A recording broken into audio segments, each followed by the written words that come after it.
Hello and welcome back. I'm Dr. Insomniac. Tonight, we're not just talking about ghost stories or folklore. We're stepping into something far older and far more dangerous. These are the rituals whispered about online.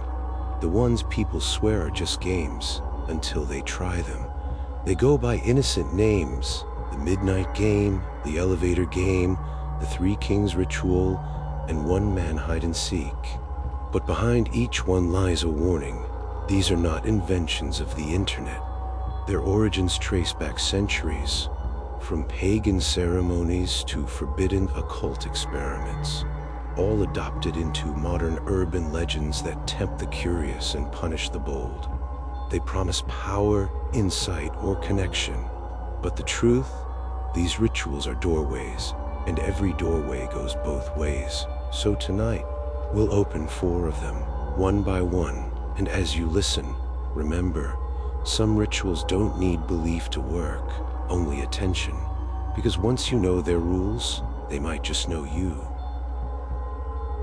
They say curiosity is a spark, and some sparks start fires that may never go out. The Midnight Game is one of those sparks, a ritual whispered about in online forums, often disguised as a test of courage or a way to challenge the darkness. But its roots run much deeper, back to ancient pagan punishment ceremonies meant to summon a being known only as the Midnight Man. The rules are simple, at least on the surface. All you need is a candle, a piece of paper, a drop of your own blood, and a wooden door. You write your name on the paper, prick your finger, and let 1 drop of blood mark it. Then, at exactly 12 a.m., you place the paper before the door, light your candle, and knock 22 times. The 22nd knock must land at exactly midnight. Then, you open the door, blow at the candle, and welcome him inside. That's where the game begins. From that moment until 3:33 a.m., you must move through your house in darkness with only the light of your candle. You can't stop moving, you can't turn on any lights, and above all, you can't let the candle go out. If it does, it means he's near. You have 10 seconds to relight it. If you can't, you must surround yourself in a circle of salt and pray the night passes quickly. People say the Midnight Man isn't there to kill you, not directly. He's there to play, to test, to push you into the depths of your own fear. He whispers things, opens doors you swore were locked, scratches on walls that weren't there before. Some even report seeing shadows move, tall, twisted shapes flickering just beyond the edge of candlelight. Most who claim to have played the game survived, but none come out unchanged. The legend's earliest references trace back to pagan cleansing rituals, punishment for those who disrespected the gods. Participants were forced to wander their homes in darkness, haunted by a malevolent spirit. If they survived until morning, they were purified. If not, they were never seen again. Modern accounts began circulating online in the early 2 versions. First on obscure forums, then on YouTube, where videos titled "I Tried the Midnight Game" became viral rituals of their own. Some of them ended abruptly, cameras cutting off mid-recording. Viewers hear thumps, whispers, and faint laughter before the fade goes dark. Skeptics call them hoaxes, but the people who play say otherwise. Every story returns to the candle. Players describe its flame as unnaturally dim, a weak, trembling glow that seems to recoil from the dark rather than illuminating it. It flickers when he is close. Some say the temperature drops suddenly. Others hear faint breathing behind them. But when they turn, there's nothing there. One player, a university student from Ohio, claimed she tried the ritual alone as part of a paranormal blog challenge. She followed the rules precisely, every knock, every step, but at 1:27 a.m., her candle went out. She tried to relight it. Her lighter refused to spark. Then she heard it, slow, deliberate footsteps circling her just outside the edge of her vision. She dropped the light off. When she finally managed to get the flame back, there were fingerprints burned into the floorboards around her, but they weren't hers. At exactly 30:33 a.m., the game ends. If you've survived until then, you're safe, for now. But people say the Midnight Man never truly leaves. He lingers, he waits, he watches. For those who played, report strange things afterwards, seeing shadows that shouldn't be there, hearing knocks at their door at the same time every night, or waking up to find their candles relit beside their bed. And while most dismiss it as paranoia or suggestion, a few believe something followed them home, something that remembers. The rules of the Midnight Game are clear for a reason. Break them, and you may not get another chance. Forget the salt, fail to light your candle, or step outside your circle too soon, and you won't be alone in your home anymore. No one knows what the Midnight Man truly is. A punishment spirit, a pagan god, or maybe something born from belief, growing stronger each time someone lights that candle in the dark. So if you ever find yourself tempted to try the Midnight Game to see if the legends are true, just remember one thing. You can invite him in, but you can never make him leave. There's something unnerving about elevators, that brief isolation, suspended between floors, between destinations, between worlds. You're surrounded by mirrors, cables, and silence, and for just a few seconds, reality feels thin. The elevator game takes that feeling and turns it into a ritual. It's said to have originated in Korea or Japan, spreading through obscure message boards and paranormal forums in the early 2010s. The rules were clear, specific, and eerily mundane, the kind of instructions that felt really simple. Because of their precision, you must be alone, in a building with at least 10 floors. You step into the elevator and press the buttons in a strict order. 4, 2, 6, 2, 10, 5. At the 5th floor, something happens. A woman is said to enter. You are told not to look at her, not to speak to her, no matter what she says, no matter how familiar her voice might sound. If you ignore her, the game continues. You then press the 1st floor, but instead of descending, the elevator will begin to rise. If the ritual succeeds, it will open not at the ground level, but to another world. Those who claim to have reached it describe it the same way. The air feels heavy, metallic. The buildings look identical, same floors, same walls, but the lighting is dim, yellowed, almost dying. Step outside and the world is empty. No people, no sounds, no wind. Look out the windows, and the sky is dark red, like a dying sun trapped in an endless dusk. Electronics won't work, phones lose signal, watches stop. Some say they hear a low humming, a vibration that pulses through the floor. And if you turn around, the elevator doors are gone. You're alone, but not quite. Because players say she sometimes follows you there, the woman from the 5th floor. They don't know what it is. Some think she's a spirit that guards the threshold between worlds. Others think she's something older, a trickster, using curiosity to lure souls across dimensions. Those who looked at her described her face as wrong, off, like a photograph that's been edited just slightly out of place. If you want to return, the ritual must be reversed exactly, but there's no guarantee you'll end up where you started. Some say the world looks the same as when you came back, until you notice small differences. A missing picture frame, a different ringtone, a stranger's handwriting that looks almost like your own.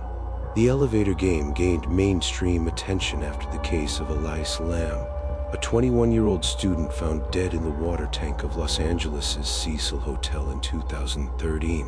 The last footage of her alive came from, you guessed it, an elevator. The video went viral, Eliza pressing multiple buttons, peering out as if someone were there, stepping in and out, moving strangely, almost performing the ritual by accident.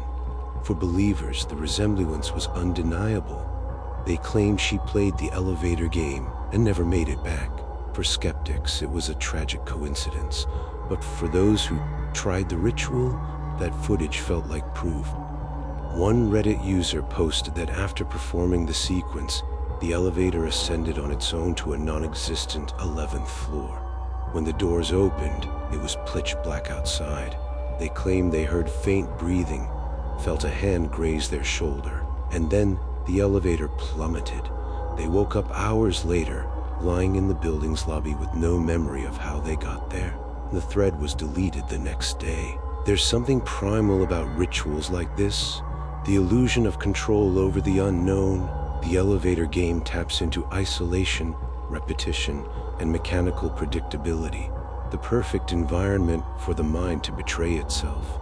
Elevators are transitional spaces, what psychologists call liminal zones, where normal rules don't quite apply. We expect movement but can't perceive it. We feel suspended, powerless, and add in a set of rules, a dark legend and a challenge, and the mind begins to fill in the blanks. But what if that's exactly what she wants? Because, as every version of this legend warns, if you speak to her, even accidentally, she will follow you home. Some say she will appear in mirrors for weeks after, just out of focus. Others report waking up to the sound of elevator chimes in the middle of the night, even in buildings with no elevators at all. If you ever try the elevator game, remember this: the return is the most dangerous part. When you press the first floor again, the elevator might begin to descend, but if it rises, do not panic. Cancel the ritual immediately. Keep pressing buttons until it stops. If it doesn't, you're already too late. They say you'll know you're back when the world feels normal again. But some players describe a lingering sense of being watched, of existing slightly out of sync. One man said after returning, he couldn't recognize his own reflection. His face was the same, but his eyes, he said, were someone else's. Maybe the elevator game is nothing more than an urban myth, a test of courage and confidence. Or maybe it's something darker, a doorway, waiting for the next curious soul to press the wrong sequence and step into a world that isn't theirs. So next time you're alone in an elevator late at night and it stops on the 5th floor for no reason, listen carefully. If you hear footsteps, do not turn around. There are two kinds of fear. The kind that comes from outside, footsteps in the hallway, something moving in the dark. And then there's the other kind, the fear that lives inside you, waiting for a moment of stillness to call back to the surface. The Three Kings ritual is not about summoning something evil. It's about facing something that's been waiting for you your whole life. The instructions are very simple. At 3 a.m., you set up 3 chairs in a pitch-black room. On the center chair sits you, the king. On either side, 2 mirrors, angled just right so that you can barely see their reflections in your peripheral vision. Never directly. A candle flickers between them, your only light. Beside you, on the floor, lies a toy or object from your childhood, a piece of innocence. And behind the candle, just out of reach, sits a bucket of water and a fan, the ritual's safety measures, though few ever explain why. At exactly 3:33 a.m., you sit down and stare straight ahead. The candlelight dances across the room, distorting shadows and reflections. If everything's done correctly, you'll feel it. The stillness, the air thickening, like the room itself is holding its breath. You're not supposed to look directly into the mirrors, but that's when curiosity begins to bite, because you'll start to see movement, subtle, shifting, something in the edges of your vision that doesn't quite belong to you. One reflection represents your queen, the voice of empathy, love, and truth. The other, your fool, the voice of deceit, doubt, and chaos. And in the silence between them, you become the king, the sole mediator of your soul. People online call it a psychological mirror test, but the ones who've truly done it say different things. They say the reflections whisper, that they ask questions you've been avoiding, that they know things no one else could. Some say the mirrors move slightly on their own, just enough to change the angle, to make the reflection seem closer. Others describe seeing themselves blink in the mirror a second too late. There's one rule everyone agrees on: don't break eye contact with the darkness ahead. If you do, if you turn to look, the ritual shifts. The candle might sputter out, the air grows cold. You might hear faint breathing, not yours, just over your shoulder. And if the flame dies completely, whatever's in the mirrors is no longer contained. The fail-safe is supposed to save you. The fan blows the buck candle out, and the bucket of water jolts you back awake. But what happens after? The reports vary. Some say they woke up sitting in the chair hours later, drenched in water, unable to remember why they started crying. Others swear they woke up in their bed, but the candle had been moved, and the mirrors were facing each other, reflecting infinite darkness. Psychologists dismiss the ritual as sleep deprivation, sensory isolation, or self-hypnosis. They say that staring into mirrors in dim light can cause the brain to misfire. Your facial recognition distorts, your mind fills in shadows with meaning. They call it the Troxler effect. Logical, clinical, safe. But that doesn't explain the burn marks, or the message people claim to find scrolled in condensation on the mirrors afterwards. Sentences written backwards, perfectly mirrored, as if written from the other side. The most famous case surfaced on an old Reddit thread from 2012. The user posted under the name King in the Dark. He claimed he performed the ritual out of boredom, recording the entire session. The video cuts halfway through, but you can still hear him whispering, "There's someone in the mirror behind me, and it's not me." When the camera flickers back on, the candle's gone out. There's movement, a shadow crossing the wall, then silence. The post ended abruptly that night. A few hours later, someone updated the thread. He hasn't logged in since. Police found 3 chairs and 2 broken mirrors in his basement. Of course it could all be a hoax, a well-timed story to scare late-night readers. But there's something unsettling about the Three Kings ritual that lingers. Something personal, because deep down, everyone has a part of themselves they refuse to face.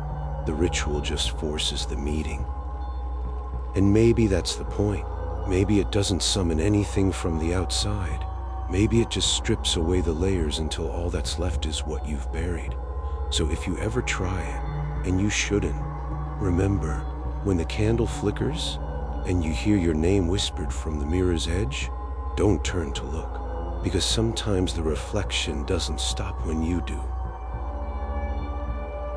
Some rituals test courage. This one tests whether your house wants you back or not. It begins with a doll, its stuffing replaced by rice, salt, and something from you. A strand of your hair, a drop of your blood. You then whisper your name into its clothed ear. You sew the opening shut with red thread. It looks harmless, doesn't it? At 3 a.m. you draw the bath. Fill it with water still as glass and drop the doll inside. A knife waits nearby. The lights go out. You whisper your name, step back 3 paces, and murmur the face the internet told you never to say. Then you walk away. The first sound is soft, water lapping though nothing moves. Then pipes knock, the air thickens, and you remember every hallway creak your house has ever made. When you return, the tub is empty, only ripples. You pick up the knife. I found you, you say. The room exhales. Wet footprints appear on the floor, too small, too wrong. A television hums to life, though it's unplugged. Static breathing in and out like lungs. On its black screen, your reflection lags a heartbeat behind. You run. Salt spills behind you in trembling lines. You clutch a cup of salt water, your only defense. The rules say hide, wait, and endure until sunrise. So you crouch inside a closet, heart beating, counting seconds that refuse to pass. Something drips beyond the door. 3 knocks, then a scrape, low, deliberate, as if fingers were learning how to bend. A whisper seeps through the gap. Do you want me to count? This voice isn't behind the door. It's in it. Grain against grain. Wood learning speech. The air taste of metal in bath water. You throw the salt water hard, shouting your name backward. For a breathless instant, the house stops breathing too. When you open the door, the hallway is subtly wrong. Frames hang lower. The sofa faces the opposite wall. A single puddle waits near the bathroom, and in its center stands upright, one grain of rice. The tub water is calm again.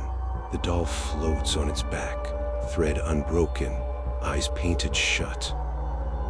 You reach toward it. It seems to inhale. You pull the plug instead. The water drains slowly, unwilling to let go. In the whirlpool's reflection, your face narrows into an oval mouth stitched in red before the last swirl disappears. Online skeptics call it a trick of suggestion, pareidolia, hallucination born of fear and silence. Believers trade rules. Never give the doll your full name. Never use one with eyes. Never forget to end the game. Those who truly played rarely speak of it, but sometimes, years later, they wake up to faint, damp footprints by the bed.